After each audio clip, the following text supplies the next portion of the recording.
When my son's fiancée arrived at the ranch, she took one look at my mud-caked boots and gave me a polite, thin smile. "You must be one of the ranch hands," she said. Later, at dinner, she wrinkled her nose, covered it with a silk handkerchief, and muttered softly, "This barnyard stench is completely ruining my appetite." I just smiled to myself and kept right on eating. She had no idea she'd just insulted the man who built this entire 60 million ranch with his own two hands. "I'm really glad you're here with me today. Do me a favor and drop a comment letting me know what city and country you are watching from. I love seeing where everyone is tuning in from." Just a quick note before we jump in. This story includes dramatized details for entertainment and reflection. Any resemblance to real people is just a coincidence, but the lesson behind it is one worth remembering. After dark, the ranch has a quiet all its own. It's not an empty silence, but the kind that belongs to a place that's seen too much to ever explain itself. 40 years of early mornings and brutal winters were carved into every beam of that house, every fence post, every acre of mountain soil breathing in the dark outside those windows. I built it all from nothing. Sometimes at night, when the wind rolled through the cedars and the cattle shifted in the dark, I could feel the weight of it all settled around me, like a second skin. I was sitting at my desk, the lamp turned down low, staring at the report from the investigator in San Antonio. I'd already read it 4 times. I didn't need to read it again, but my eyes kept resting on that same paragraph at the bottom of the second page. A name, a date, a ranch up in Billings, Montana, and a 4-month engagement that ended a week after a net worth assessment came back lower than expected. Rex raised his head from the floor beside my chair, his gray muzzle catching the dim light. He was 11 years old and had earned the right to sleep wherever he pleased in that house. Tonight he chose to stay close to me. "You already know what's wrong, don't you, old boy?" I said softly. Rex tapped his tail against the floor twice. 1, 2. Then he rested his chin back on his paws and fixed his amber eyes on my face. I folded the report and slipped it back into the drawer. Margaret's photograph sat on the corner of the desk, right where it had always been. It showed her in the vineyard during the early years, mud on her knees, laughing at some joke I couldn't even recall anymore. It took her 3 seasons to plant every single vine there by hand before we ever saw our first real harvest. She used to come back to the house at dusk, her hands stained deep purple, and say, "Walter, I think we're really onto something here." And we were. We made all of this together. I pushed my chair back and walked over to the window. Outside, the rolling hills faded into the blackness, the silhouettes of live oaks along the ridge, the dark shape of the barn in the distance. That was the first fence line I ever set by hand when I was 26. So, broke, I was eating peanut butter, straight out of the jar 3 meals a day. "I hope I'm wrong about her, Maggie," I whispered to the window pane, to the dark vineyard I knew was out there, to the oak on the ridge, where the soil was soft and the grass grew taller than anywhere else on the property. "I really hope I'm wrong." Rex walked over and leaned his warm body against my leg. Cole had called 4 days earlier. His voice had a forced cheerfulness to it, the kind a man uses when he's trying to convince himself just as much as the person on the other end of the line. "She's wanted to see the ranch for a long time, Dad. She talks about it all the time." "Is that so?" I'd asked. "You're going to like her. She's sharp. She knows what she wants." "I'm sure she does," I said. There was a pause on the line. Just a fraction of a breath, but in that silence, I heard everything Cole wasn't saying. The quiet uncertainty underneath all that brightness. My son inherited his mother's instincts. He just hadn't learned to trust them yet. I went away from the window and sat back down. The drawer with the report remained closed. Rex let out a long, heavy sigh that sounded like pure resignation and lowered himself back onto the floor. "We'll see," I told him. "Tomorrow, we'll know for sure." I didn't sleep much that night. Not because I was angry. Anger never kept me awake. It was that specific kind of loneliness that comes when you want to be wrong about a person. But everything you know tells you that you aren't. By the time the sky turned from black to that deep, pre-dawn blue, around 5 in the morning, I had my boots laced up and my mind set on the north fence line. Some problems you can work out with your hands. I've always preferred it that way. My thermos had a crack on the left side of the handle where I'd wrapped it in electrical tape back in 2009 and never got around to replacing. Margaret had bought it at a hardware store in Fredericksburg during the winter when the money in our bank account finally crossed the line where we stopped worrying about the electric bill. She'd set it on the kitchen counter and said, "You're always burning your hands on that old tin cup. Use this." 14 years later, the paint was worn down to the bare metal where my fingers held it, and the lid took 3 full turns to seal right. People had tried to give me new ones over the years. Last Christmas, Cole had left a shiny stainless steel tumbler on the counter with a note that said, "Equipment upgrade for Dad." And I'd put it in the cabinet above the fridge and kept right on using mine. At 4:58 a.m., I stood at the kitchen counter and poured the first cup of coffee of the day, just as I'd done every morning for nearly 40 years. Rex was already at the back door, his tail swinging slow and steady, his nose pressed to the crack at the bottom of the door, breathing in the cold morning air. He was 11 with arthritis in his left hip, but he still acted like every morning was the very first morning the world had ever seen. "All right," I told him. "All right. All right, let's go." Before sunrise, the scent of the hill country hit like it always did. Cold, sharp with cedar, and clean enough to sting a bit when you stepped out from indoors. The stars were still flickering, and the grass was heavy with dew. Somewhere in the south pasture, an Angus bull let out a long, low call that rolled across the dark valley and faded into nothing. I loved this place, with a quiet, steady devotion that never needed to make a sound. Raymond had left the radio on in the barn the night before, just like he always did. When I pulled the barn door open, the first thing I heard was a Patsy Cline song, coming from that old Panasonic radio sitting on the same shelf since 1997. Margaret had put it there. She'd said the horses were calmer with music, and whether that was true or not, I'd never turned it off.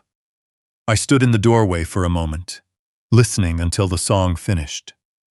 Rex squeezed past my legs and went straight for his water bowl. Morning on the ranch was like morning on any working place. Not fast, not slow, just moving with the weight of things that had to be done and had always been done. I checked the Angus in the north pasture, fed the chickens, and walked the fence line along the ridge where 3 posts had been leaning since the last heavy rain.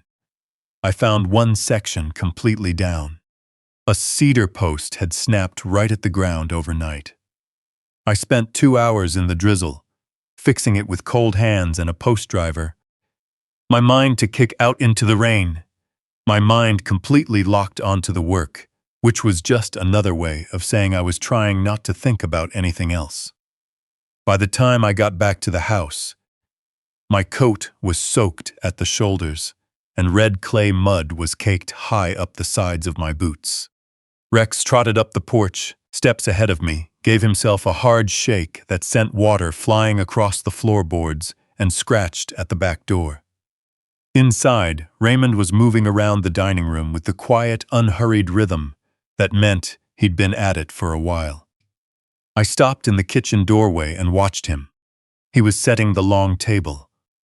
The formal table we hadn't used in 4 years, not since the last Christmas before Margaret got sick. He walked slowly around it, placing each piece of silverware with absolute precision. Men their handling move that matter more to them than they're willing to say out loud. When he reached the chair at the far end, the chair that used to belong to Margaret, he stopped. He stood there holding the linen napkin in both hands, and I watched his shoulders fall with a breath that seemed harder than the others. Then, with slow, careful hands, he folded the napkin, laid it across the chair, and smoothed it down with his palm like he was tucking something in for the night. A sudden, sharp tightness tightened in my throat. "You didn't have to do all this, Raymond," I said. Raymond turned around from across the long table. His face carried the same expression he'd worn for as long as I'd known him, steady, unbothered, with eyes that saw everything. "Yes, sir," he said. "I did."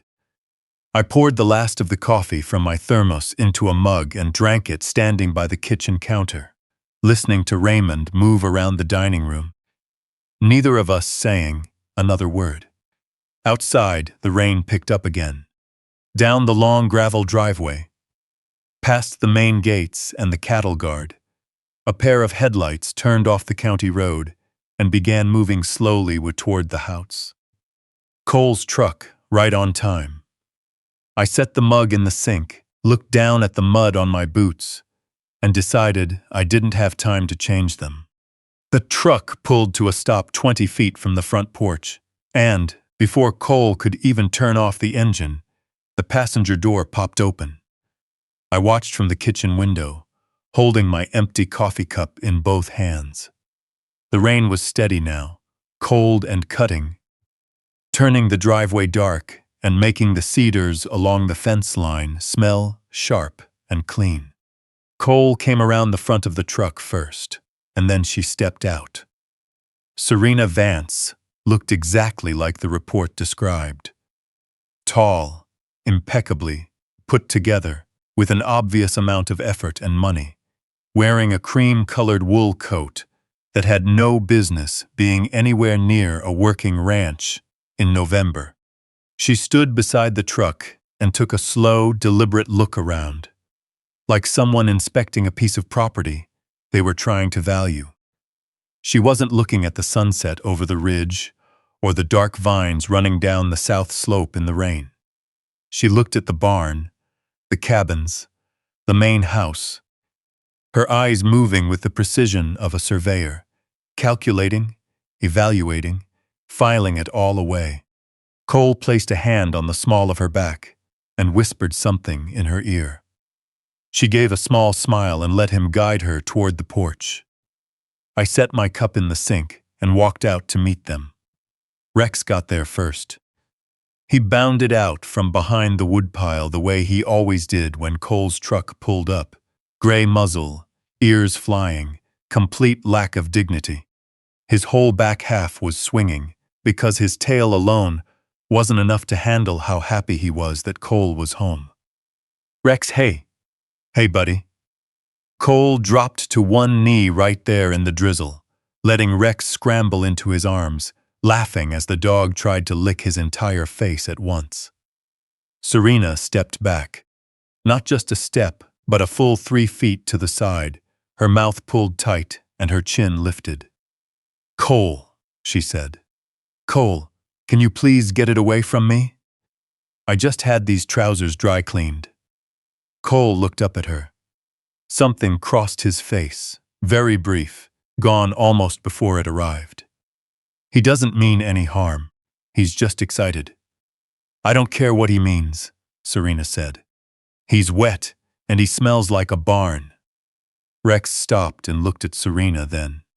His tail slowed down. Dogs understand more than people give them credit for. He watched her with those steady amber eyes for a moment, then turned back to Cole and nudged his chin against Cole's neck, checking on him. I let out a low whistle and called Rex back. He walked over, sat by my side, and rested his warm weight against my leg. Serena's eyes shifted to me for the first time. She took in my coat, my boots, and the red mud caked along the soles. Her expression changed. Not to rudeness, not yet, but to that casual efficiency people use when they're sorting mail into piles. "You must work here," she said, her tone bright and pleasant, like she was offering me a compliment. "I've been here a long time," I said. "It shows," she replied. "The property is maintained beautifully." She turned toward the house and started up the porch steps without waiting for us. Cole exchanged a look with me over her shoulder. I didn't give him anything back. He gave a short, tight nod and followed her up. At the front door, Serena walked right past the old wooden pegs I'd mounted back in 1989, carved from a piece of cedar post on a Sunday afternoon while Margaret sat on the porch reading. Serena hung her Chanel bag directly over them. The heavy strap knocked the peg crooked. Margaret's gardening gloves, which had hung there since the last spring she was able to work in the vineyard, dropped silently onto the porch floor. Serena stepped right over them and walked inside. I stood on the porch for a moment. The gloves lay on the painted boards, the fingers curled slightly upward, the leather soft from years of work and weather. I picked them up. My hands were shaking a little. I pressed them flat against my palm for a second, just a second, then carefully hung them back on the peg where they belonged. Inside, Raymond was carrying a tray across the kitchen when Serena stopped in the doorway, looking around with that same focused attention she'd used on the property outside. "Don't you have an espresso machine?" she asked. "Or at least something for a proper pour-over?" Raymond set the tray down. "Mr. Briggs uses a thermos, ma'am." Serena caught sight of the old thermos on the counter.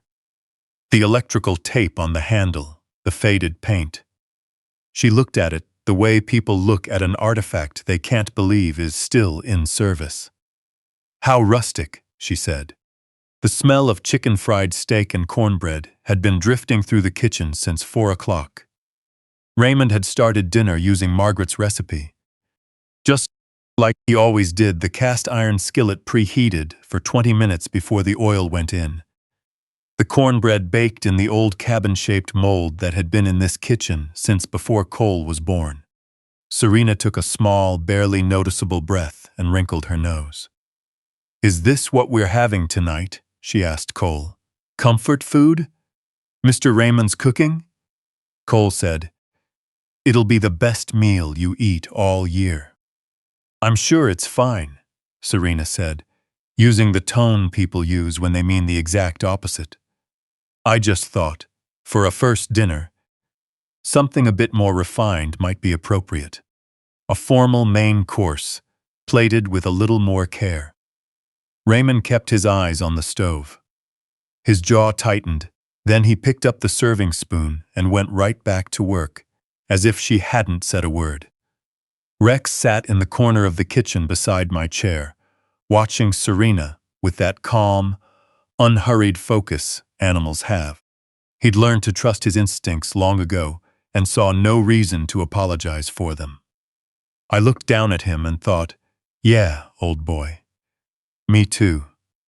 At 6:45 p.m., Raymond lit the candles on the dining table, just as Margaret had done for every occasion she thought was worth marking. The room looked immaculate. The long oak table gleamed under the chandelier. The silver was set straight, and the water glasses were filled. That chandelier was something Margaret had picked out herself 20 years ago at a metal shop in South San Antonio. She'd driven down there on a Tuesday morning without telling me, and came back that evening with a receipt and a look on her face that dared me to say a word about the price. I hadn't said a thing. It was the finest piece in the room, and we both knew it.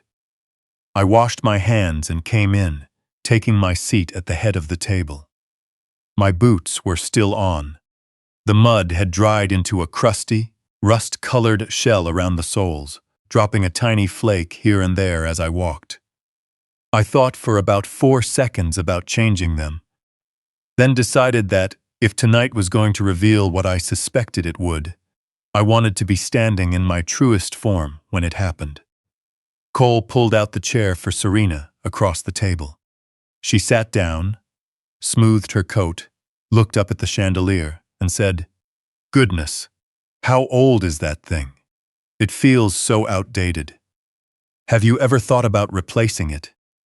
The question hung in the air, like a stone dropped into still water. Cole's hand rested on the back of her chair for a moment after she sat. "My mother picked it out," he said. "Custom made in San Antonio." "Oh," Serena said. It was just one syllable, but the way she said it managed to carry a whole opinion, a suggested course of action, and a verdict, all, without saying anything substantial. She had a real talent for that. Yandrain. Her eyes drifted around the room with that same surveyor's focus from the driveway, finally landing on the wall beside the sideboard. A framed photograph had hung in that exact spot for 19 years. Margaret in the vineyard, early spring, the vines just starting to leaf out. Her dark hair was pulled back, mud on her knees, laughing with her whole face at something I'd said. "Who's that?" Serena asked. Her voice held genuine curiosity, nothing more. Which somehow made it worse. "A relative."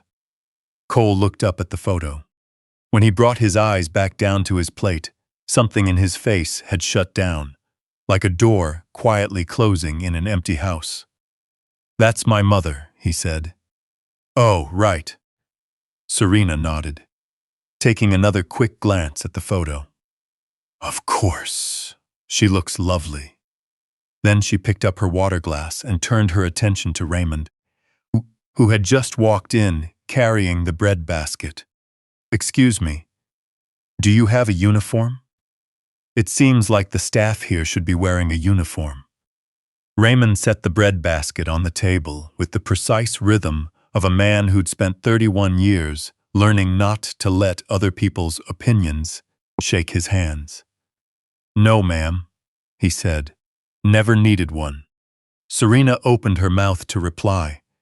But right then, Donna walked in through the side door, carrying a project file that needed my signature before Mondays.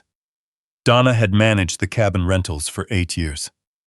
She'd grown up in Comfort, 20 miles east, the daughter of a man who'd worked other people's land his whole life. She knew what this place was and how it came to be, because I'd told her, and because she paid attention. When she saw Serena inspecting the room, she stopped.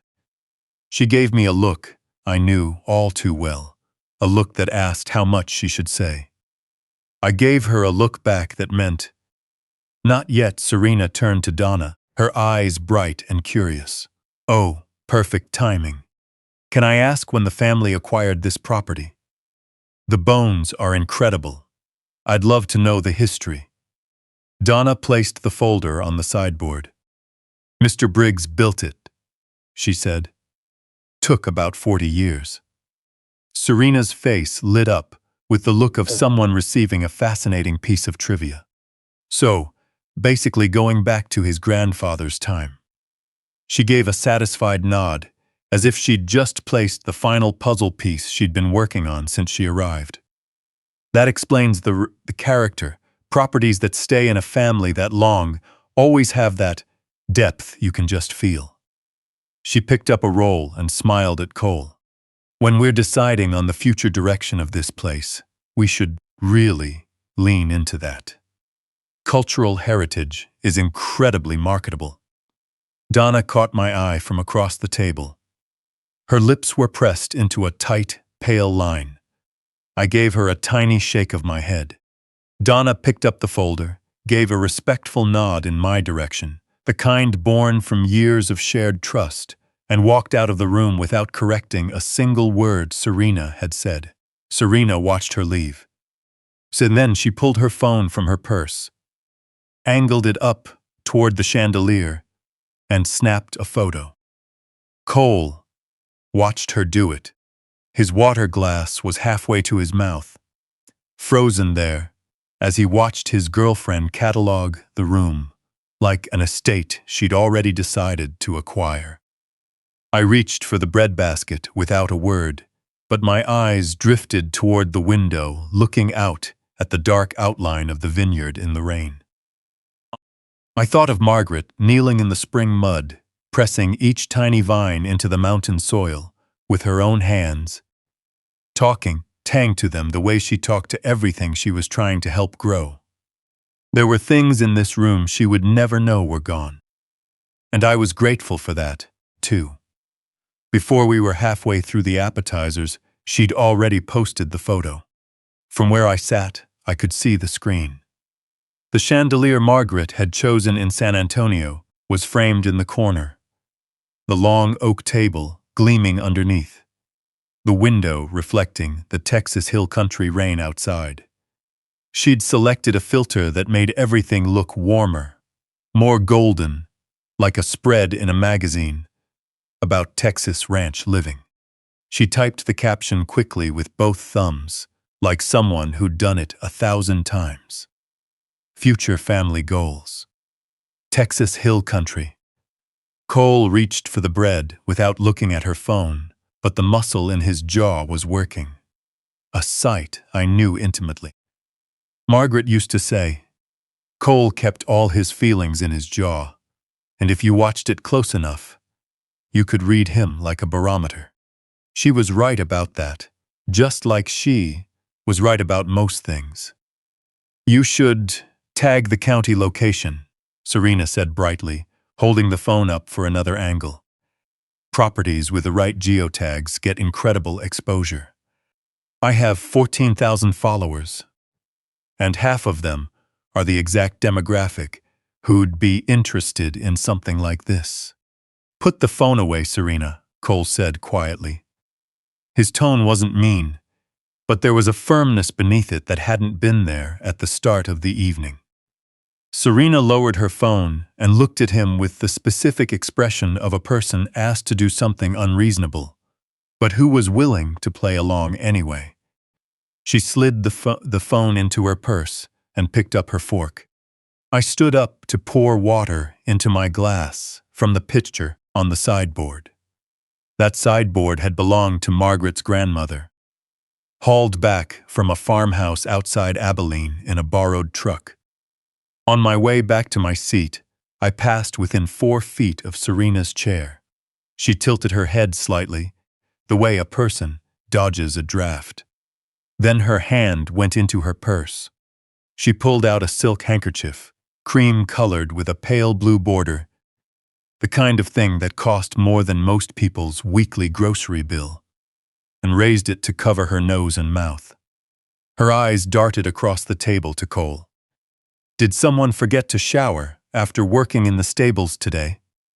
Her voice carried a light, conversational tone, like she was pointing out an unlatched window. That barn smell is completely ruining my appetite. I'm not trying to be rude. It's just very strong. Raymond's hand tightened around the serving spoon he was holding until his knuckles turned white. He didn't move from his spot by the sideboard, but every line of his posture shifted, tight as a fence wire pulled taut. Cole set his fork down on his plate with a sound that felt like a period at the end of a sentence. Serena, he said. What? She opened her hand slightly, keeping the handkerchief raised. I'm just being honest. We're at a dinner table. It's a reasonable thing to point out. I stood at the end of the table holding my glass, watching her, watching the silk handkerchief, watching the careful way she held it, not tightly, not in a rush, but like a prop she'd used before, and knew exactly how to position for effect. I thought about the north fence line. I'd spent 2 hours fixing in the rain, the vibration of the post driver running through my palms and shoulders as it hit. The quiet satisfaction of seeing the post stand straight in the earth. I thought about Rex sitting 20 feet away the whole time, watching me work with patient, steady eyes, waiting for me to finish. I thought of Margaret saying, "Walter, the land doesn't owe us a thing after losing our first real harvest to a late freeze. We just keep going anyway." I pulled my chair back and sat down. Serena reached into her bag a second time. She pulled out a small glass bottle, French, expensive. The kind of perfume you could smell 3 seconds before the person wearing it walked into the room and held it up between 2 fingers. "Do you mind?" She asked the room at large, and before anyone could answer, she spritzed it twice into the air between her chair and mine. A fine mist caught the candlelight for a second before settling down. Cole's chair slid back an inch. His hands rested flat on the table, palms down. He pulled in a slow breath through his nose and let it out even slower through his mouth. "Much better," Serena announced, slipping the bottle back into her purse. She picked up her fork again and smiled at Cole, as if she'd just taken care of a minor logistical issue. "Now we can actually enjoy our dinner." Raymond turned his body to face the wall behind the sideboard. He stood like that for 3 full seconds, his jaw clenched, his eyes fixed on a spot in the middle distance, doing what I'd watched him do for 31 years, reaching deep inside himself to find the place where anger quieted down. Because there was work to be done. I looked down at my hands resting on the table. The heavy calluses on the palms, the scar on my right thumb from a barbed wire slip back in 2003, the faint line of dark soil beneath my fingernails that no amount of scrubbing ever quite removed. These hands had pulled a calf out of a frozen creek at 2 in the morning. They'd poured the foundation for this house. They'd held Margaret's hand in a San Antonio hospital room until there was no hand left to hold. I picked up my fork and kept eating.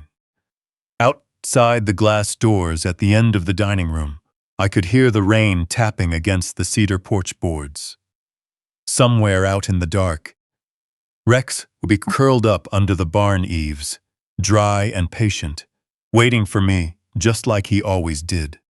Cole was staring at Serena now, his expression holding a look I couldn't quite put a name to. Something between grief and clarity, like a man reading a letter he'd been afraid to receive, only to find it contained the exact news he'd feared all along. She reached for her wine glass and caught me watching her. "No offense intended," she said smoothly. "These things just need to be handled." "Of course," I said. I picked up my water glass, drained it, and said nothing more. Raymond served the main course with a quiet authority, born from feeding people through far harder nights than this one. Chicken fried steak, made exactly the way Margaret had written it on the recipe card that still sat in the wooden box on the kitchen counter. Her handwriting faded to the color of old tea. Mashed potatoes with the skins left on, because that's how it was always done in this house. Green beans Raymond had picked and preserved from the garden back in August. Cornbread in the cast iron mold, golden on top and dark at the edges. The kind of crust you only get when a pan has been seasoned and cared for over 20 years. It was as fine a meal as I'd ever eaten, and I'd eaten it 100 times before. Serena looked down at her plate like a person who'd decided she didn't like the meal before she even tasted it. A tiny flake of dried mud broke away from the sole of my left boot and dropped onto the oak floor beside my chair, with a dry, soft sound that shouldn't have been audible across the table. Serena heard it. Her eyes dropped to the floor, caught the tiny speck of dark earth, and then traced the length of my boot upward, her expression sharpening with every inch. "Can someone please clean that up?" she said to the room, addressing no one in particular, the way people do when they are used to giving orders. She made a subtle gesture with her hand toward Raymond. "Before it ruins the floor. That's an antique rug, and it doesn't need ranch debris dragged across it." "No need. I'll get it," I said. I pushed my chair back and leaned down toward the floor. "Please don't." Serena's voice was firm, completely devoid of malice, carrying the absolute confidence of someone who genuinely believed she was helping. "That's what Raymond is here for. There's no reason for guests to clean up after themselves when there's staff present. It creates a confusion of roles." I straightened back up. Raymond didn't step toward the floor. He remained at his post by the sideboard, hands clasped in front of him, eyes fixed on a point just above Serena's head, waiting. It took Serena a moment to realize Raymond hadn't moved. She looked directly at him. "Did you hear me?" "I heard you, ma'am," Raymond said. "I'm waiting on instructions from the owner of this house." That sentence hit the room like a rock dropped into still water. The ripples spread instantly. Serena's chin went up 1/4 of an inch. A sharp flush crept up her cheeks. She turned to Cole, her eyes flashing, with the kind of heat that comes when someone's authority gets challenged out in the open. "Your staff," she said, visibly fighting to keep her voice level, "is acting completely unprofessional. I expect you to handle it." Cole reached for the pitcher in the middle of the table. He filled my water glass first, his movements smooth, unhurried, steady, then set the pitcher down and filled his own. He looked up at Serena over the rim of his glass, his eyes unnaturally quiet. "Who do you think he is, Serena?" Cole asked. "The man at the end of the table." Serena looked at me. She really looked at me for the first time, since walking in, out of the rain. She took in the boots, the jacket, the hands, and the way I sat in the head chair, like someone who had been sitting there for a very, very long time. "The groundskeeper," she said, her tone still pleasant, matter-of-fact, completely sure of herself. "Or senior ranch staff. Someone who's worked here most of his life, I'd imagine. You can always tell when someone's spent a lifetime outdoors. They have a certain," she paused, looking for a softer word, "quality to them." Cole set his glass down. I looked at my boots under the table. The leather over my left toe was cracked, worn down from 10,000 bends over 12 years. Just above the ankle was a faint, dark line, a stain from the 2012 flood when I'd waded into the Pedernales River in the pitch black, hauling sandbags to reinforce the low-lying fence so the south pasture wouldn't wash away. "I buried my wife in these boots," I said softly. My voice wasn't heavy or dramatic, just stating a plain truth that felt worth saying right then. The ground was soft that day. It had been raining for a week. Something flickered across Cole's face, a quick, private wince that vanished almost as fast as it came. He pressed his lips together and looked down at his plate. Serena tilted her head. Her expression was patient, touched with a light, patronizing sympathy, like someone waiting for the sentimental speech to finish, so the adults could get back to business. "That's a very meaningful story," she said. "It really is. But, regardless, there's mud on the floor, Raymond is still standing there, and I'd really like to enjoy the rest of this dinner without." She glanced at my boots again. Whatever that is, continuing to fall onto the rug. Cole's index finger touched the edge of the table. He tapped once, twice, a slow, deliberate rhythm, like a clock measuring something out. "Serena," he said, "who do you think owns this house?" Serena didn't hesitate. What stayed with me afterward wasn't what she said, but how fast she said it. It came out with a bright, easy certainty, like answering a question that couldn't possibly have two answers. "Your family, of course." She set her wine glass down and glanced around the dining room, a small, satisfied smile touching her lips. Like she was confirming something she'd known all along. "It's obvious. This place has been passed down through the Briggs family for generations. You can feel it just looking at it." She picked up her fork to cut a piece of steak. "Why? Is there some complicated history behind it?" Cole looked across the table at me. I took a slow sip of my water and didn't look back. "Nothing complicated," Cole said.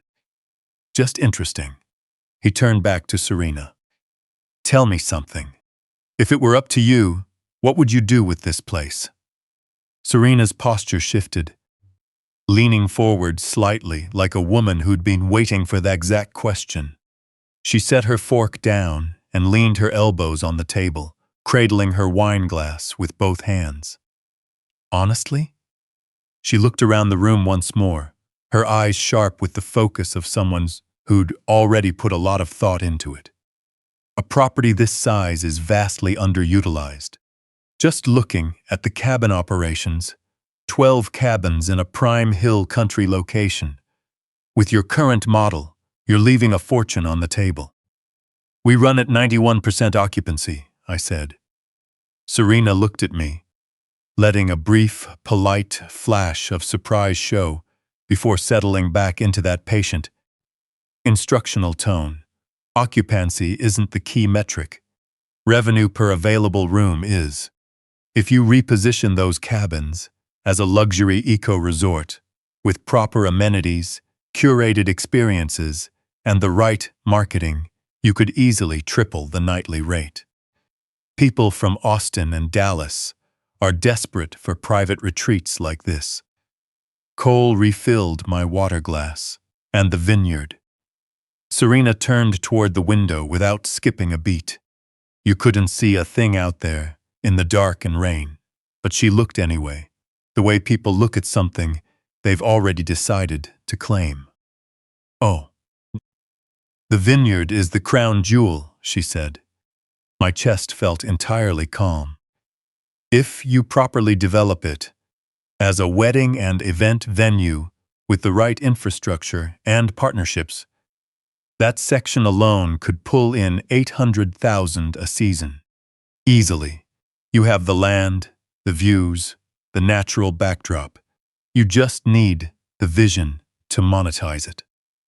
Monetize it. I looked through the glass into the dark, out toward the vineyard. Margaret had planted the first vines 22 years ago in early April, a week after we convinced the bank to extend our operating loan for the season. She'd driven out to a nursery near Marble Falls and come back with the bed of the truck loaded down with bare root vines wrapped in wet burlap. She knelt in that hill country soil for 3 straight days, setting every single plant into the ground with her own 2 hands. Her knees were bruised purple for a week after that. She never complained once. The first real harvest didn't come until 3 seasons later. The following year, a late freeze killed off 40% of the crop. Margaret walked through the rows the next morning, touching each damaged vine with her fingertips like a doctor checking a pulse, and said, "These won't make it, but look here, these pulled through." Her voice was steady. Her eyes held that quiet mix of sorrow and hope that lived in the space between things. In moments like that, when the world had just taken something from her and she was already looking for what was left, I loved her most. Cole was 11 years old when the first wine came out of that vineyard. He helped me carry the empty crates from the truck to the cellar, looking serious and proud, in a pair of boots 3 sizes too big, his heels slipping with every step. He'd looked up at me from the cellar stairs and said, "Dad, do you think Mom knows these are the best grapes in Texas?" I told him. His mother knew everything worth knowing. And she did. As for the livestock operations, Serena continued, pulling me back to the present, it's charming, but completely inefficient. Cattle, goats, sheep. The margins are paper-thin, and the labor costs are astronomical. I'd phase all of it out and reallocate those resources into hospitality. Get rid of the herd, yes. Keep a few horses for the guests to look at, strictly for aesthetics. I love the idea of horses, but running livestock on this scale is a 19th century mindset. You're running a Texas Hill Country property in 2024. The market has moved on. Cole leaned back in his chair. He crossed his arms slowly, his index finger starting to tap against his sleeve. That quiet, even rhythm that meant he was 3 steps ahead of everyone else at the table, and had been for a while. "Have you ever run a ranch?" I asked her. Serena looked at me with the patient smile of a professor, answering a sincere but naive question. I don't need to run a ranch to understand its economics. That's like saying, you can't analyze a restaurant unless you're the chef. She reached for her glass. The numbers speak for themselves. You just have to be willing to read them. I looked down at my hands on the table. The calluses, the scars, the dark line from the pedernales flood on my boots. My wife planted every single vine in that vineyard by hand, I said. It took her 3 seasons to see a harvest. She used to come home at dusk, with her hands stained dark, saying we were really building something here. Serena's expression softened slightly. Not out of genuine feeling, but with that practiced warmth used to validate someone's emotions before moving past them. That's a beautiful memory, she said. It really is. But sentiment and strategy are 2 different conversations. Right now, we're talking strategy. Cole's finger stopped tapping. If 68 years on this earth have taught me anything, it's that the most dangerous moment in any negotiation isn't when the other person gets angry. It's when they go completely, entirely quiet. Cole uncrossed his arms. He moved slowly, with a deliberate restraint that Margaret always said made him look just like his grandfather.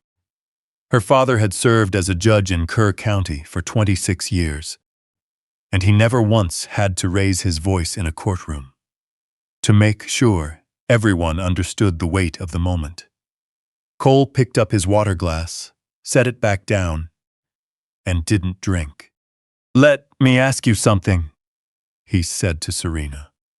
She turned to him with an attentive, almost indulgent look, ready to agree with whatever he was about to say. "Who do you think paid to renovate the main house?" Cole asked. "The foundation work, the roof, the wiring, all of it. About 12 years ago. Who paid for that?" Serena blinked. The question wasn't what she expected. "Your family's company. I assume it was written off through the business." "And who built that company?" Cole asked. A slight edge entered Serena's voice, the impatience of someone being led through the obvious. "Your grandfather started it, or your father expanded it. I don't know the exact history, but it's clearly always been a Briggs property. Why are you asking me things you already know?" Cole looked over at Raymond. Raymond looked back, his face completely calm, like a man who had waited 31 years for this exact conversation and had all the patience in the world. "How long do you think he's worked here?" Cole asked Serena, nodding toward Raymond. "I don't know." Serena glanced at Raymond with that brief, categorizing look she'd used on everyone in the room since arriving. The way people sort others into useful, decorative, or inconvenient. Most of his life, I'd guess. People in those positions usually find a place and stick around. It's a certain kind of loyalty. She said the word without sharpness, which somehow made it worse. Raymond's chin lifted a fraction of an inch. It was the only reaction he permitted himself. "And him?" Cole said. His eyes shifted to me. No gesture, just a quiet, direct look. "How long do you think he's worked here?" Serena looked at me, giving me her full, deliberate attention for the first time all evening. I felt her taking me in the same way she'd taken in the property when she stepped out of Cole's truck, measuring, evaluating, filing away. Looking at the boots, the jacket, and the way I sat in that chair.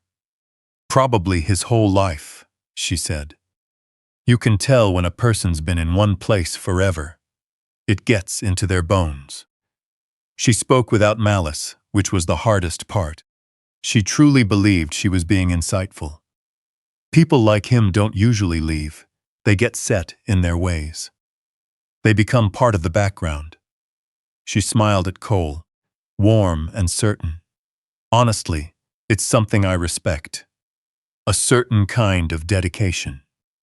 A small pop sounded from the fireplace at the end of the room.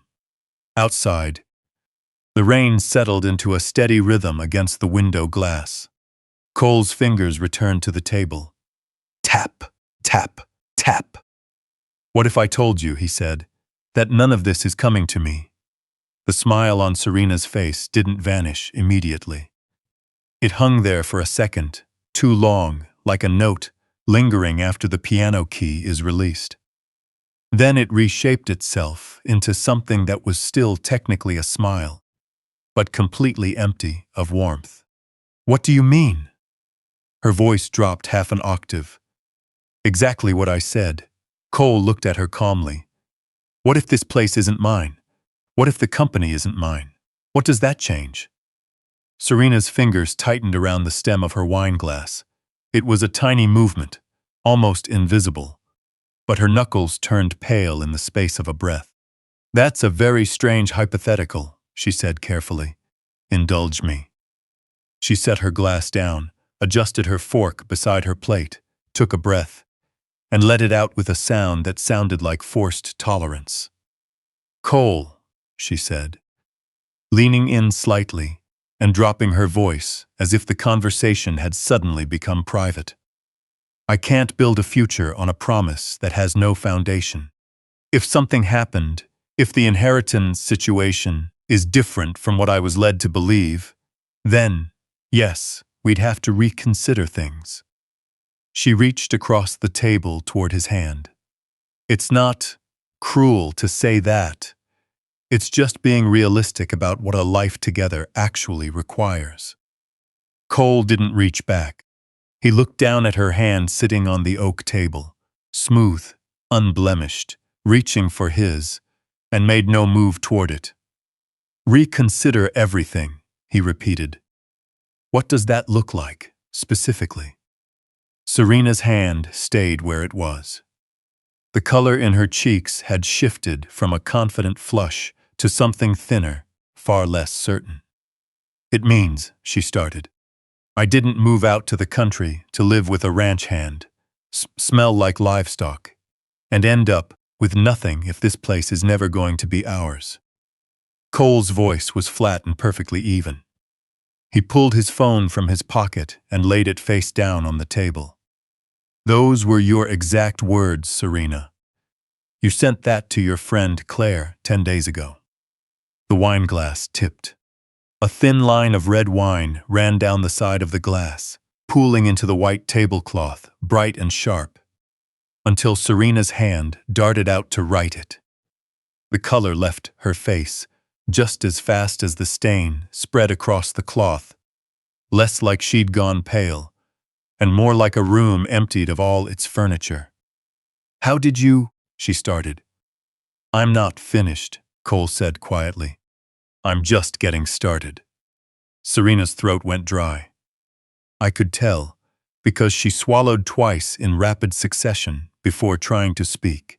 Her fingers had shifted from the glass to the edge of the tablecloth, gripping it beneath the table line where she thought no one could see.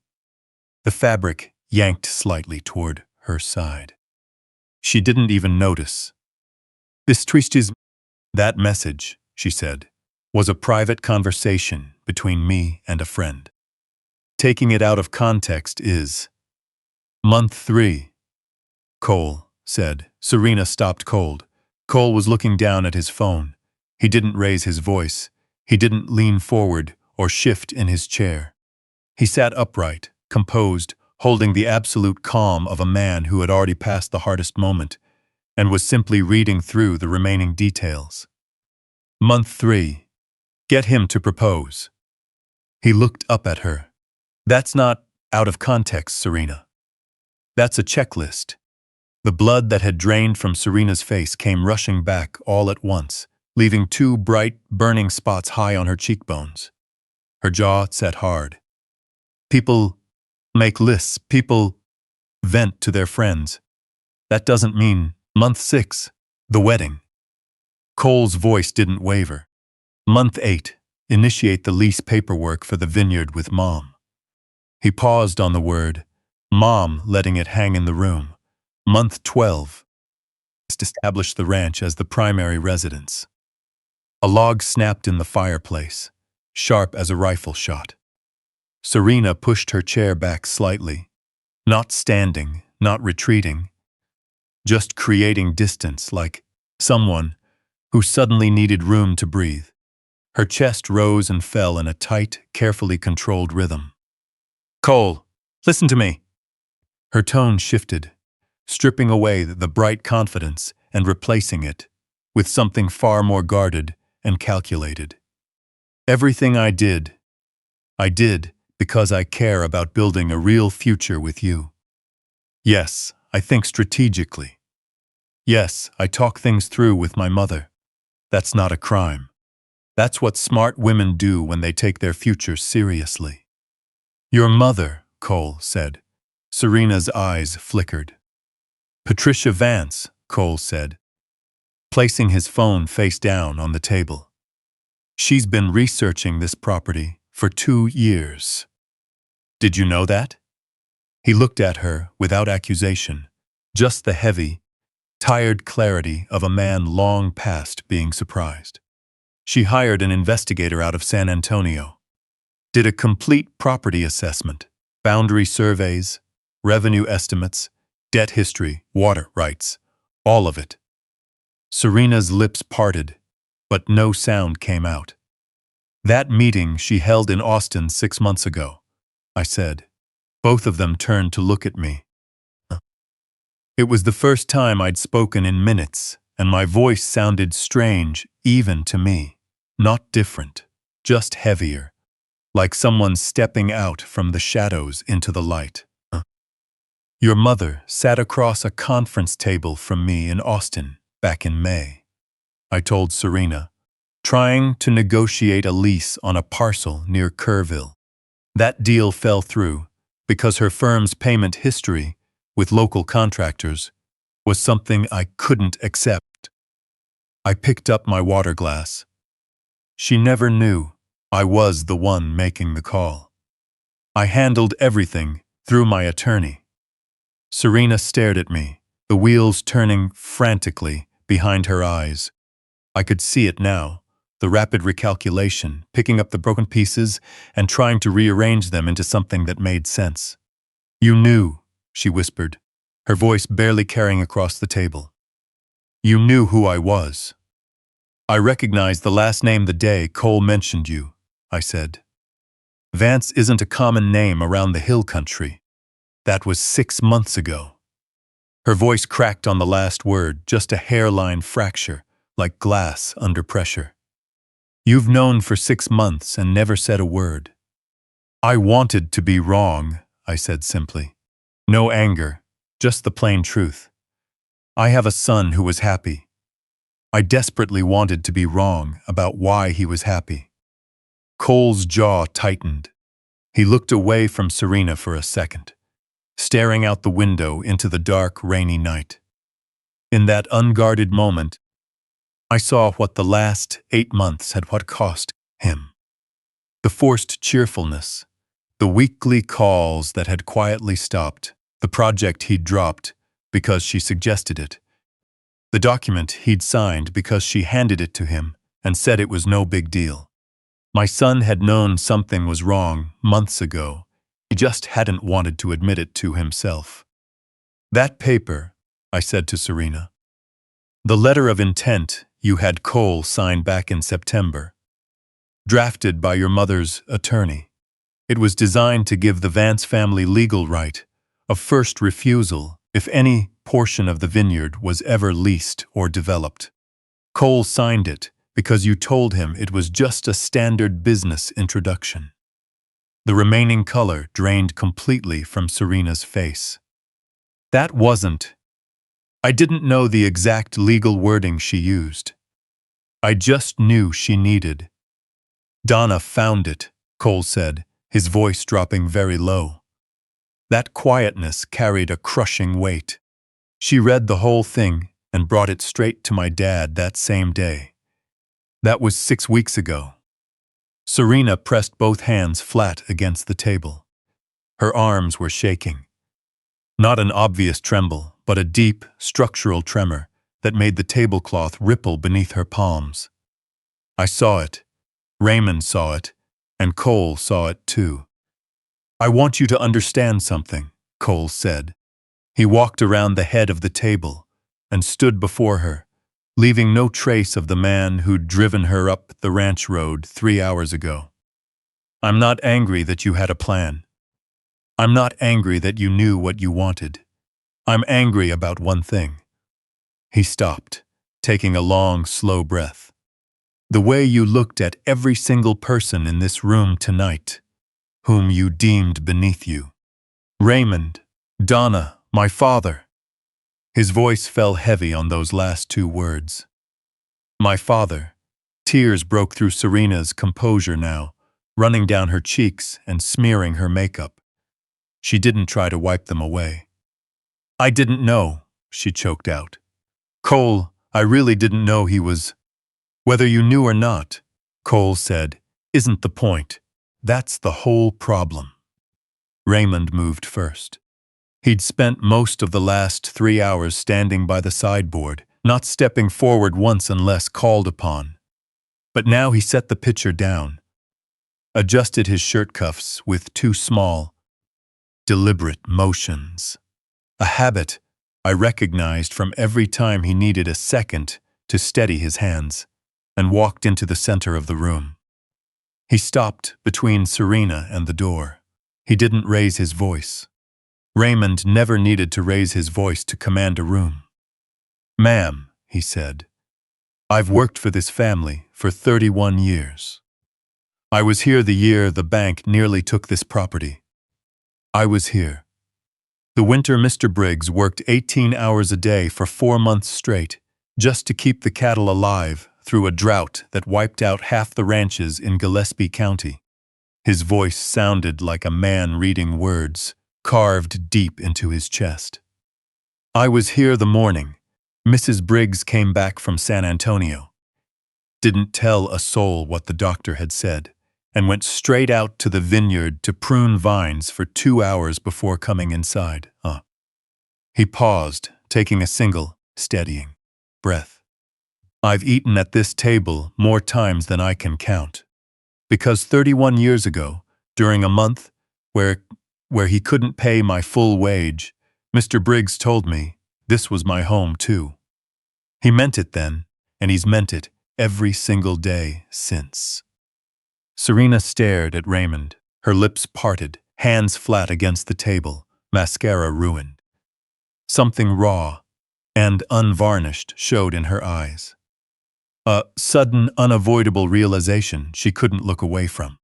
"The man you asked to go eat in the kitchen," Raymond said, "has never once in 31 years asked me to do a job he wasn't willing to do himself. I've watched him fix fence lines. In January, I've watched him pull equipment out of the Pedernals floodwaters. I've watched him sit up at 2 in the morning with a dying animal, because he believes no living thing on this ranch should suffer alone. Raymond's voice softened just a fraction, revealing not anger, but a deep, ancient grief beneath the words. I watched him sit alone at that kitchen table every night for 4 years, eating out of a thermos and a tin plate, because he couldn't bring himself to sit at this table without her. He looked straight at Serena. That's the man you said smelled like a barn. The room fell so quiet you could hear the soft hiss of the candles burning, the tiny, steady sound of flame consuming wax. Serena's breath hitched once, a broken gasp she tried to choke down, but it slipped out anyway. Donna walked in through the side door. She'd been standing in the hallway for a while. I'd heard her footsteps stop outside minutes ago, knowing she was waiting for the right moment, the way Donna always did. She walked over and stood beside Raymond, looking at Serena with dry, clear, unwavering eyes. 8 years ago, Donna said, my father lost his job a week before my first tuition payment at A&M was due. $34,000. I didn't have it. I hadn't told anyone at the university yet. I was sitting at our kitchen table in comfort, trying to figure out how to break the news to my mother. Her voice was solid. Her chin was set. Every part of Donna was rock steady except her hands, which she clasped tightly in front of her to keep them from shaking. Mr. Briggs showed up at our front door. He held out an envelope with a check inside. $34,000. Full first year out-of-state tuition, he said. Donna, this is for your school. Your dad's a good man, and good men hit hard times. Then, before my mother could even make it to the door to thank him, he walked back to his truck and drove away. He never mentioned it again, not once in 8 years. Donna looked at Serena for a long moment. That's who he is, she said simply. Cole reached into his jacket pocket and pulled out a small, wallet-sized photograph. Its edges were soft and worn with age. He laid it on the table in front of Serena and smoothed it flat with his palm. It was a picture of me from 1987. I was 30 years old, standing on what would eventually become the North Pasture. Back then, it was just $42,000 worth of red dirt and cedar brush that I'd bought with borrowed money and a handshake. My boots were caked in mud. My hands were heavily calloused. The empty land stretched out in every direction behind me. On the back, in handwriting I'd know anywhere, Margaret had written, "The man who built our world out of nothing. Serene."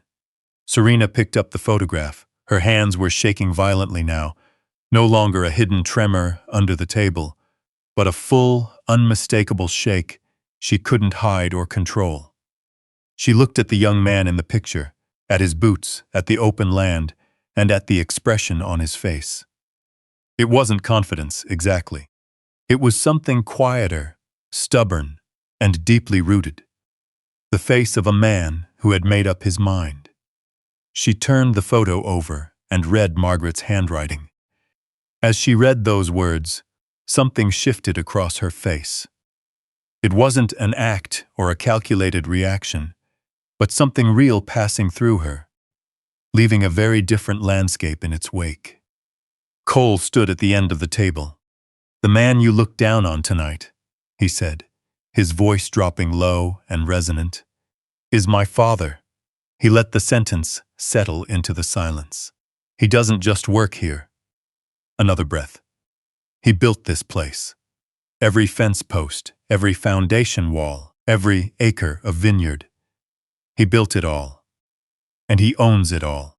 And almost everything you planned on claiming for yourself over the last 8 months belongs to him." Serena's mouth opened slightly. The wine glass slipped from her fingers, not knocking over, just slipping. sending a deep red stain, spreading slowly through the cream fabric of her dress. She didn't look down at it. She couldn't tear her eyes away from my face. She looked at me, really looked at me for the first time all night. Not at my boots, not at my jacket, but directly into my eyes. The dismissiveness was gone. The calculation was gone. The sharp, efficient assessment she'd used on everything in the room since stepping off the truck had completely vanished. Her eyes held the look of a person who had just come face to face with a truth too vast to comprehend. "Why?" she whispered, her voice completely broken. "Why didn't you just tell me?" I looked at her from across the table. The table Margaret had sat at for 30 years, in a room filled with light, laughter, and the aroma of her cooking, right under the chandelier she'd driven all the way to San Antonio to find one Tuesday morning. "You never asked who I was," I said softly. "The second you saw my boots. You decided who I was, and you spent the rest of the evening trying to prove yourself right." Serena set the photograph down. Her movements were careful, deliberate, like a person who had just realized that everything in the room was far more fragile than she'd understood when she walked in, including herself. Her fingers slowly released the edges, as if letting go of something hot enough to burn. She looked across at me, meeting my eyes.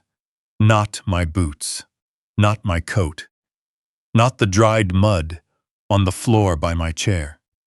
For the first time all night, she looked me straight in the face with red, swollen eyes that were completely stripped of the composure she'd arrived with. "I owe you an apology," she said, her voice thin and completely drained. "The things I said tonight, telling you to eat in the kitchen, making assumptions about where you came from. I had no right. I know that now. I know it in a way I can never undo." "That's right," I said. "You can't." She winced slightly. I suppose she'd been hoping for a softer response, the kind of quiet grace people expect when someone finally admits they were wrong. But some things can't be undone with an apology, because no matter how sincere it sounds, it comes too late to change what those words revealed about the person who said them. Cole sat back down across the table. He picked up his phone, keeping his eyes on the screen. "There's more," he said quietly. Serena covered her face with both hands, the universal gesture of someone wishing the world would just stop for 30 seconds.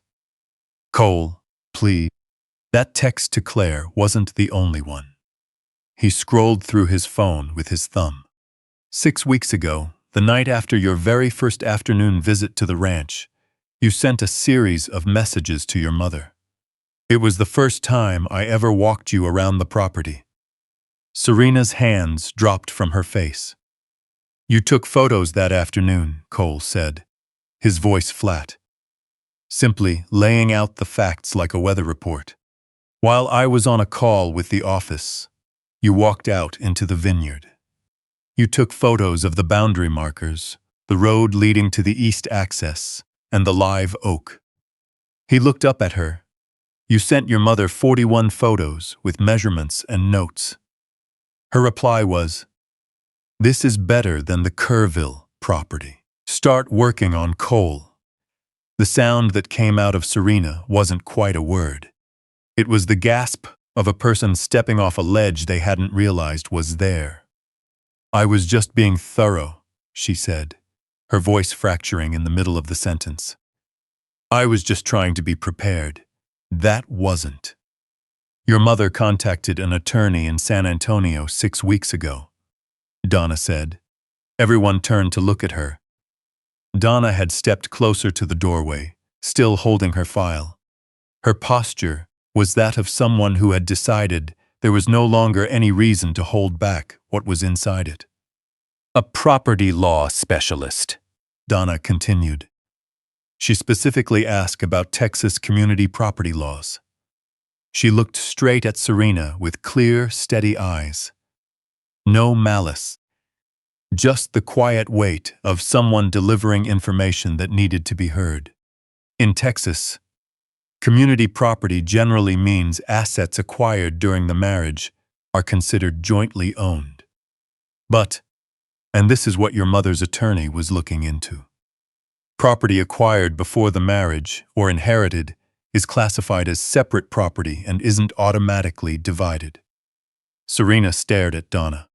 Your mother was asking, Donna said, whether a prenuptial agreement could be challenged after the fact, and whether a spouse who contributed to the management or improvement of separate property could later claim a stake in it. She was looking for legal leverage to give your family a claim on this ranch. Even if Mr. Briggs put protections in place before any marriage took place. The fire in the hearth had burned down to embers now. The room felt colder than it had an hour ago, but no one moved to add wood, and no one was thinking about the chill. She was looking for holes in the fence before the fence was even built, Raymond said quietly, from across the room, his voice tired and heavy. Serena's chest heaved, a sharp, involuntary breath as her lungs fought for air. I didn't know what she was doing specifically. I knew she was asking around. I knew she was being thorough on my behalf. But I didn't know the details of her research, and I didn't know who she was calling. Did you ask? Cole said. Serena's mouth shut tight. Did you tell her to stop? He continued. Did you ever call her and say, Mom, whatever you're doing, stop, because I'm with Cole, because I love Cole, and I don't want any part of this? Did you ever say that? Cole's voice hadn't risen above a normal conversation all night. It didn't rise now, but it carried a flat, absolute finality that was far more devastating than shouting. In the last 8 months, did you ever do that once? Tears streamed down Serena's face again, and she made no move to wipe them away. Her makeup was entirely ruined. Without it, she looked younger, far more vulnerable, and stripped of the polished shell she'd worn when she walked through the door. She's my mother, Serena choked out. You don't just tell your mother to. And you don't tell the owner of this ranch to go eat in his own kitchen, Cole said. But you didn't hesitate for a single second to do that tonight. Donna's eyes glistened. She pressed her lips together, looked up at the ceiling for a long moment, and took a deep breath. Then she looked back down at Serena. Her face held no contempt. It held something much harder to bear. Sorrow. The quiet grief of someone who understood exactly what had just been destroyed. Mourning it, even if the person who destroyed it didn't realize what she'd lost. He paid my tuition, Donna said softly, her voice barely above a whisper. Not to prove anything, just because that's who he is. And I need to say it one last time before I walk out of this room. My father cried when he found out. He said he didn't know people like that existed in the world. She looked over at me. Before I came to work here, I didn't know either. She turned and walked out of the dining room. Her footsteps echoed down the hallway, and the door to the kitchen closed softly behind her. A heavy, absolute silence settled over the room. The kind that follows the end of something significant. Serena's hands rested in her lap. Her shoulders slouched inward, an unconscious collapse as the energy required to maintain her posture completely evaporated. She looked at Cole. What do you want me to say? She asked. The question was genuine, completely stripped of artifice. I can't undo tonight. I can't undo what my mother did. I can't make this any different than it is. Cole looked at me. I gave him no signal, no prompt. This wasn't my decision to make. He turned back to Serena. He reached into his coat pocket, his hand closing around something. He paused for a moment before pulling his hand out. One more thing, he said quietly. Then we're done. Cole laid his phone face up on the table. He opened a messaging app, found what he was looking for, and turned the screen towards Serena so she could read it herself. He didn't read it out loud. Enough had been said tonight to last a lifetime. Serena stared at the screen. Her face broke, not slowly, but all at once, like a structural beam snapping under immense weight. She brought her hands to her mouth, but a sharp, shattered sound escaped her fingers anyway. It was the sound of someone watching a door slam shut just out of reach. That was from 5 weeks ago, Cole said, viscid. The week after you took those photos. On the screen was a text Serena had sent to her mother.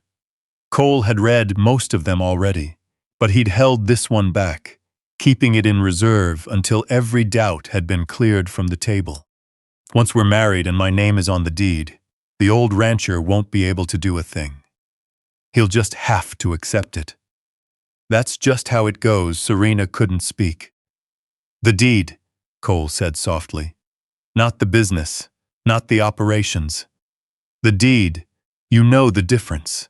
You knew exactly what you were asking for. He retrieved his phone and put it back in his pocket. You knew the land itself was what mattered, and you planned to use marriage as the key to get it. Cole. Her voice was completely broken. Cole, I know how that sounds. I know. But please listen to me. Whatever I said to my mother, whatever she did on my behalf, what I feel for you is separate from all of that. Both things can be true. People are complicated. You can want something and still genuinely. My father waded into a flooded river to build a sandbag wall to save the south pasture, Cole interrupted quietly. It was 2 a.m. in November, and the Pedernales River was up to his chest. Just him. He didn't call anyone. He just went out there and did it.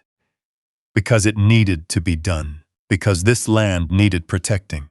That's what he's done every single day for 40 years. His voice cracked slightly, allowing a rare flash of raw emotion to break through his steady tone. And tonight, you sat across from him and told him to go eat in the kitchen. After he spent the whole day out in the rain fixing a fence, keeping this place standing so it could remain what it's always been. The very place you were already planning to put your name on. You told him to go eat in the kitchen.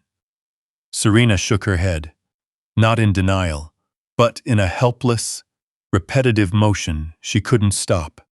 A subtle tremor ran through her entire body, spreading from her hands to her shoulders. I'm sorry, she whispered. I am so sorry for all of it.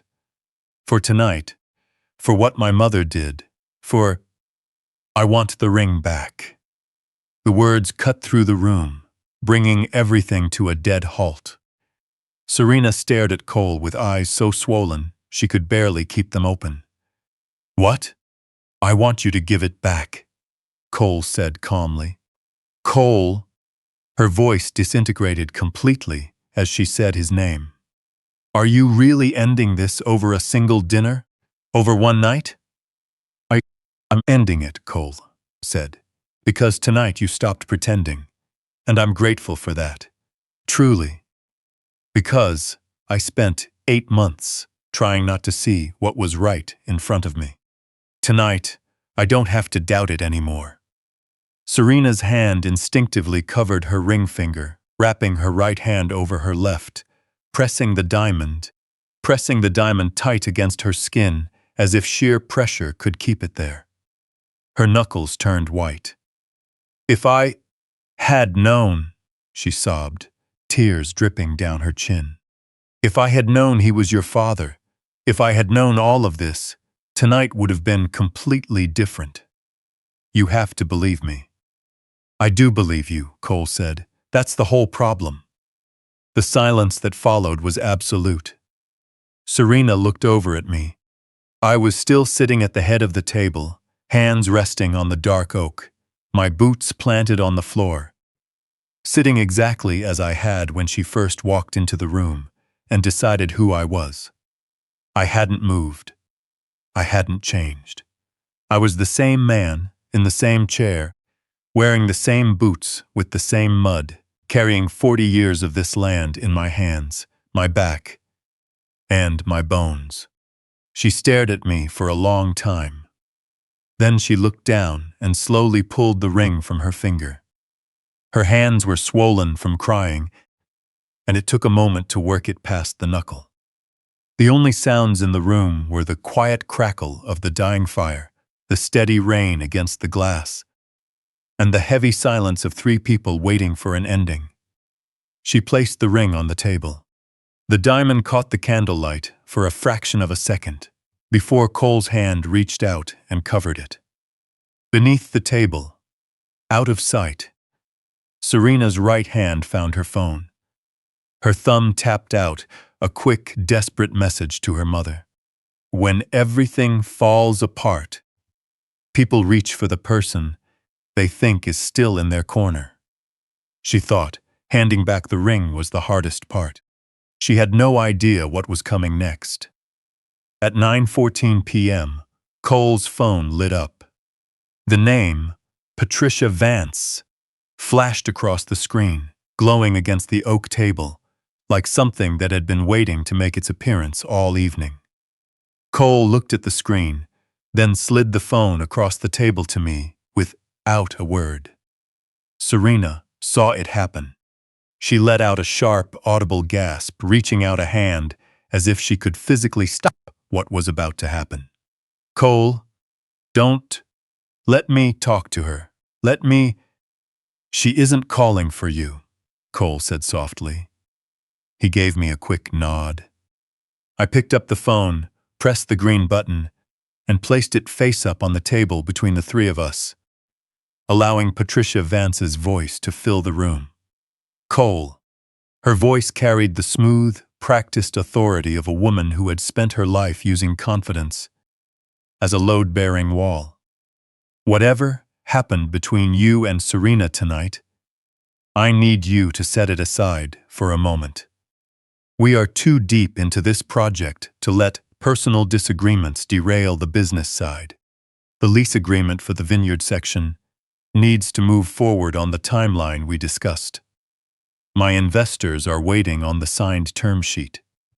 The fire had died down to glowing embers now. The room was so quiet that Patricia's voice reached every corner.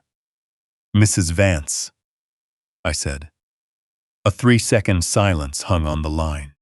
That very specific silence, when someone hears a voice they weren't expecting and has to instantly recalculate everything. This is Walter Briggs. Another silence followed.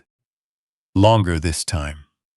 I could hear controlled, steady, the breath of a woman forcing herself to think before she spoke. Mr. Briggs, her tone shifted. It wasn't dramatic. Patricia Vance was too disciplined for that.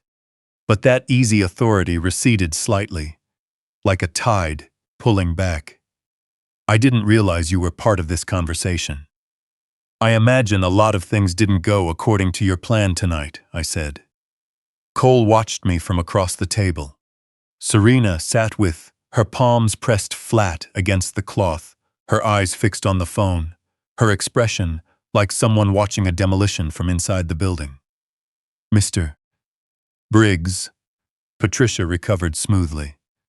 I think if we could arrange a meeting at your convenience, perhaps in Austin, or I'd be happy to drive out to Fredericksburg. We could discuss the vineyard project properly. I believe there may be some misunderstandings regarding the nature of our proposal, and I'd welcome the chance to clear them up. I reviewed your firm's payment history with contractors in Gillespie and Kerr counties, I said. Going back 26 months, you have 14 outstanding payments owed to local families. One of them, The Hendersons, out of comfort, waited 19 weeks for a check on a project your firm approved and accepted. I paused, letting the weight of it settle. Earl Henderson had to sell his truck of 11 years just to cover his operating costs while he waited for your company to pay him. Patricia stayed silent. Earl Henderson has worked this ground, I continued. Not my specific acreage, but this dirt, this hill country. It takes men like him, men who show up in the rain, fix what needs fixing, and don't make a fuss about it. His father worked this land before him. I've known Earl Henderson for 22 years. I lifted my water glass. I don't do business with people who treat men like Earl Henderson as an inconvenience on a line item. Mr. Briggs, I understand your concern, and I assure you any payment delays were due to internal accounting issues that have since been. The vineyard parcel you proposed leasing, I interrupted. I signed a right of first refusal agreement on that land with the Hill Country Farmers Cooperative 8 weeks ago. I set the glass down. That agreement was filed with the Gillespie County Clerk's office on September 9th. In Texas, filing a land agreement with the county clerk makes it a matter of public record, binding on all future parties, which means your attorneys will find it the moment they run a title search on Monday morning. I let the silence hang for a moment. Mrs. Vance, the access road your firm planned to build through the vineyard never existed. It was off the table from the day you started planning it. The silence on the line took on a different quality now. It was no longer calculating, it was empty. The quiet realization of someone who had run completely out of options. Serena pressed her fist against her mouth, her eyes tightly closed. A single tear tracked down her cheek and dropped onto the tablecloth, spreading into a dark, tiny circle. Furthermore, I said, the section of the vineyard you designated as the main event space. The area around that old live oak near the center of the property. I took a quiet breath. Mrs. Vance. My wife is buried there, Mrs. Margaret Ann Briggs. She asked to be buried in the vineyard she planted with her own hands, because she wanted to stay close to everything she built. She's been resting there for 4 years. My voice didn't waver. I kept it steady, because what I had to say next was too important to be interrupted by my own grief. That is the piece of land your daughter's checklist, set aside to use as a wedding venue in month 8. And that is my answer to you, or anyone else, regarding that land, now and forever. 4 full seconds of absolute silence passed over the line. Then Patricia Vance said, I see. The tone was completely stripped of her engineered authority. The line went dead. The screen on the phone between us dimmed. Cole reached over and flipped it, face down on the table. Serena didn't move. She kept her fist pressed against her mouth, eyes closed, tears wet on her face. She looked like someone staring through a closing door from the wrong side. Raymond picked up the water pitcher from the sideboard. It was full. The same pitcher Serena had demanded he replace 2 hours ago. Without being asked, he topped off my glass, set the pitcher down, and straightened the edge of the sideboard runner with a small, precise touch. Then he looked over at Serena. His face held no victory, no smug satisfaction. Just the quiet, tired sadness of a man, watching an outcome that had been decided long before anyone sat down at the table tonight. Cole stood up, walked to the front door, and pulled it open. The night air rushed into the house. Cold, clean, smelling of wet cedar, damp earth, and that unmistakable freshness that comes right after a Texas downpour. Serena, Cole said from the doorway. It's time. Igiatan. It wasn't said with anger. There was no heat in his voice at all, It was just the plain truth, spoken by a man who no longer had any reason to delay what was already done. Serena pushed her chair back. The legs scraped against the oak floor with a sharp, heavy sound that felt almost too final for the room. She stood up. She was unsteady on her feet. Not in a dramatic way, but with the quiet disorientation of someone whose mind is struggling to process what just happened. She held onto the back of the chair for a moment before letting go. She retrieved her purse from the floor beside her chair and adjusted her coat with small, mechanical movements. The muscle memory of someone who had spent her life making sure she looked put together, even when everything inside had collapsed. She didn't look at Raymond. She didn't look at me. She walked toward the door where Cole was standing, then paused. She turned around. Across the long oak table, across the low embers of the fire, past the water glasses and the remains of the dinner Raymond had prepared from Margaret's recipe, past the photograph Cole had left on the wood, the young man in mud-caked boots on empty land, with Margaret's handwriting on the back. She looked at me. "I'm sorry," Serena said, her voice barely a whisper. "I know it doesn't change anything. I know it's too late for it to matter. But I really am sorry. Not just for what I lost tonight, but for how I treated you. You deserved better than the way I spoke to you in this room." She meant it. I could hear the truth in her voice. Some apologies come too late to fix the damage, but they can still be real. And this one was. I wasn't going to pretend otherwise. "I know you mean it," I said quietly. "I hope you keep this lesson with you for a long time. Not because I want you to suffer, but because the next time you look at a person and decide who they are, in the first 10 seconds, I hope you stop and ask one more question before you make up your mind." Serena nodded, her chin trembling. She turned back to the door, walked into the foyer, and stopped one last time at the entrance. The old wooden pegs. Margaret's gardening gloves were still hanging where Raymond had placed them hours ago. The coat rack Serena had tossed her bag over when she arrived, knocking the gloves to the floor without a second thought. She stared at those gloves for a long moment. Her hand reached out slowly, her fingers brushing against the worn leather, just a soft touch, lasting no more than a second. Then, she pulled her hand back, pushed open the screen door, walked down the porch steps, and disappeared into the night. Cole waited until her headlights swept across the front of the house and faded down the ranch road. Then he let the screen door click shut and walked back inside. Out on the porch, a low, urgent, familiar sound broke through the quiet. Paws trotting across wet grass, then scrambling onto the wooden boards.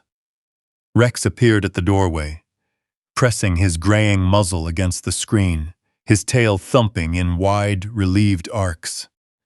He was completely soaked from the rain, and he couldn't have cared less. Cole opened the door, and Rex bounded inside in a rush of cold air, wet fur, and pure joy, shaking himself vigorously right in the middle of the foyer and sending water flying across the floor. "Hey, old boy," I said. "Hey." Rex covered the distance between us in 4 steps, pressing his heavy body into my palm and nudging his wet nose into my palm. I rested my hand on his head, feeling the solid, uncomplicated reality of an animal that never pretended to be anything other than what he was. Raymond emerged from the hallway, holding a small, cream-colored envelope. "You gave me this 5 years ago," Raymond said, looking at Cole. "You told me I'd know when the time was right to pass it along." He held Cole's gaze with the steady eyes of a man fulfilling a long-held promise. "Cole, I believe tonight is the night." Cole took the envelope. He looked at the handwriting on the front. It wasn't mine. It was Margaret's. written to the nickname she'd used for Cole since he was 3 years old. A name she used because she thought his full name had too many syllables to hold all the love she had for him. His fingers tightened around the paper. "What is this?" "A letter," Raymond said quietly, "and some documents your mother put together before she got sick. She worked as an attorney for 15 years before she moved out here. She spent 6 months making sure everything your father built was protected, so it could never be undone by anyone for any reason." Raymond's voice softened at the memory. "She told me, Raymond, it took 40 years to build this place. I'm not going to let it be lost in 40 seconds. She thought of everything." Cole pressed the envelope against his chest with both hands, holding it the way a person holds something they aren't quite ready to open but can't bear to put down. He looked across the room at me. "Dad," he said. That was all. Nothing else needed to be said. I stood up from my chair. My boots had left 2 dry mud prints on the floor where I'd been sitting all evening. I looked down at them for a second, then looked up at my son. "Come on," I said. "Let's sit in the kitchen. Raymond can warm up the coffee."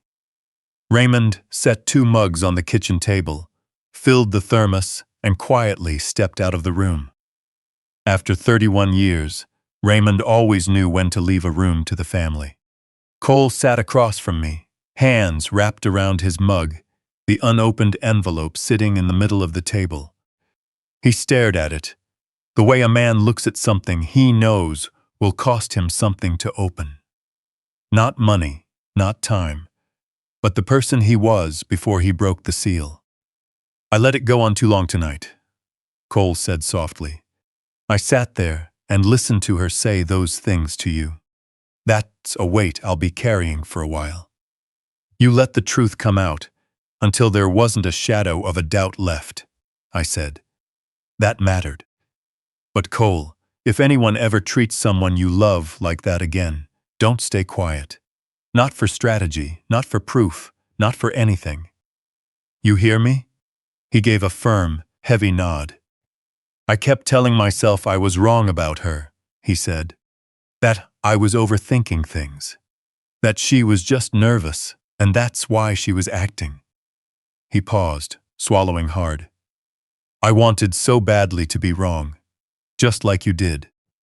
"That's not weakness," I told him. "That's what it looks like to have a real heart. The alternative is much worse." Cole picked up the envelope and carefully unsealed it. Inside was a letter written in Margaret's hand. I could recognize that handwriting with my eyes closed. The same script from her recipe cards, the back of old photographs, and the notepad by the phone.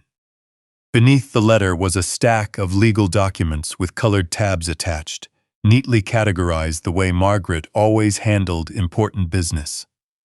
He read the letter in silence.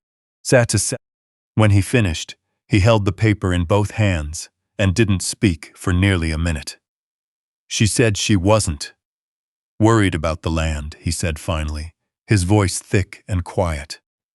"She said, the real test of a person is how they treat someone who can't do anything for them. She said that's the only test that ever matters." He laid the letter down with extreme care. "She wrote this 3 weeks before she passed." "I know," I said. Rex walked in from the hallway and rested his gray muzzle on Cole's knee, knowing with an animal's quiet certainty exactly where he was needed. Cole's hand rested on the dog's head and stayed there. We sat in silence for a long time. Outside, the rain had stopped. Through the kitchen window, the Texas hill country was doing what it always did after a storm, settling into that deep, clean quiet that belongs only to a washed world. I stood up. "You going to sleep?" Cole asked. "In a bit," I said. "I want to go check the north fence line." Rain came down harder than I expected. "I'll come with you. Stay here," I said softly. Read what your mother put together. She spent 6 months on it, and she did a fine job. It deserves your full attention." Cole looked at the stack of papers, then looked up at me. Something passed across his face, not words, but the quiet understanding that lives beneath them. "Dad," he said, and that was enough. Just that single word in the voice of a 30-year-old man who, somehow, was still the same 11-year-old boy who used to walk these fields in boots 3 sizes too big, asking if we were rich. "I know," I said. "Me too." I pulled my jacket off the hook by the back door, sat on the bench in the mudroom, and laced up my boots. The pair Margaret had bought me, that winter, we stopped worrying about the electric bill. She'd handed them to me and said, "When these wear out, it means we made it 12 years. Risoled twice." The faint line from the 2012 flood still visible above the ankle. The leather over the left toe cracked from 10,000 mornings, just like this one. We made it. I opened the back door. The hill country air washed over me, cold, deep with the scent of cedar, wet grass, and fresh earth. It held that specific clarity that exists only in the hour before dawn, when the world hasn't yet remembered what it has to become. Rex was right at my heels before I even took the first step. Together, we walked out into the soft dirt. An old dog and the man who built everything behind them out of nothing. Somewhere, beyond the trees, the first birds began to call, and the eastern sky shifted from black to a deep, dark blue, a sure sign that the night was almost over. I didn't look back at the house. I didn't need to. I knew exactly what was inside. That morning, as I walked out into the Texas hill country, with Rex trotting right at my heels, wearing the boots Margaret had picked out for me, a simple truth finally settled in my mind. Something I should have realized much sooner. I waited too long. I'd convinced myself it was patience, that I needed absolute proof and certainty before taking a stand. But the truth is, I was afraid.